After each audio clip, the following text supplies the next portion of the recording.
Hello people, today I am sharing with you an article that I found on the NLP4Kids home website, written by co-founder Gemma Bailey.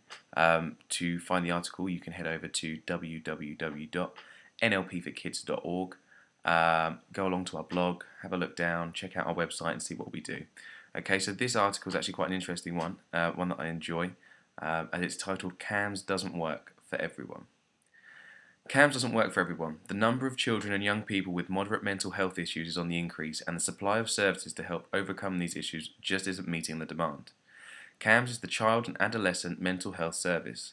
They are part of the NHS and support children and adolescents and their families who have mental health difficulties, emotional or behavioural problems. CAMHS categorises the severity of mental health issues in tiers. Tiers 1 and 2 would relate to challenges such as self-esteem issues, phobias, and some eating disorders. The more severe end of the spectrum is Tier 4, where mental health issues would include psychosis or mental health issues that require hospitalization or rehabilitation. There are currently two key problems with CAMHS. The first is that the number of Tier 1 and 2 type problems with children and young people is growing rapidly, and CAMHS just cannot keep up. There is now CBT, cognitive behavioural therapy, offered on the NHS. However, some boroughs are experiencing waiting lists of up to 6 months. 6 months is a long time to live with a problem for any person, let alone a child who has a different sense of timescale. Remember, it always used to seem like ages until Christmas, and now you're grown up, you can't believe how quickly it arrives. During the time period of waiting for help, for many young people who do not have access to therapy, their problems worsen. The second issue with CAMHS is the one-size-fits-all approach to therapy. Now don't get me wrong, I know that within CAMHS there are some amazing practitioners doing brilliant work, but their approach will not be right for everyone. In the same way, NLP or hypnosis are not suited for everyone, nor is the help or therapists offered within CAMHS, but currently is the only free help available. So this is where we come in. Up until now, NLP4Kids has only ever been able to provide a private service to families that approach us directly.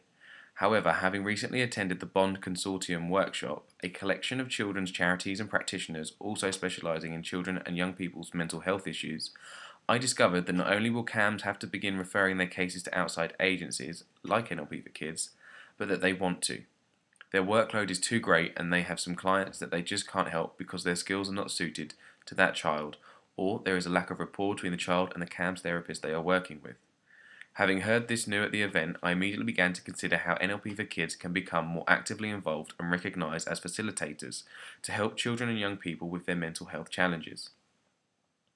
As many of the practitioners at the event were lone rangers, they were discussing and considering how they could have greater appeal to commissioners who would be the one of the possible decision makers, grant tender opportunities to practitioners outside of CAMHS. One of the commissioners present at the event mentioned that they look for organisations who have been accepted as member of the Children and Young People's Mental Health Consortium. I, while still at the event, hopped onto Google on my iPhone, Googled the Children and Young People's Mental Health Consortium, and took a look at their website.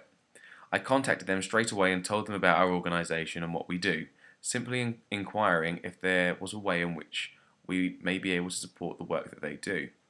The Children and Young People's Mental Health Coalition, or CPMHC, are 14 charities with a growing base of supporters passionate about the well-being of the UK's children and young people. Coalitions are great ways for groups of people from different places and organisations to come together to change something. Supporting each other makes us each stronger and helps us achieve what we want, including making the world a better place. The CYP-MHC Coalition is made up of various children's charities and mental health charities. They are all passionate about improving mental health and well-being for children and young people across the UK. A key part of the work of the CYP-MHC is to influence government policy.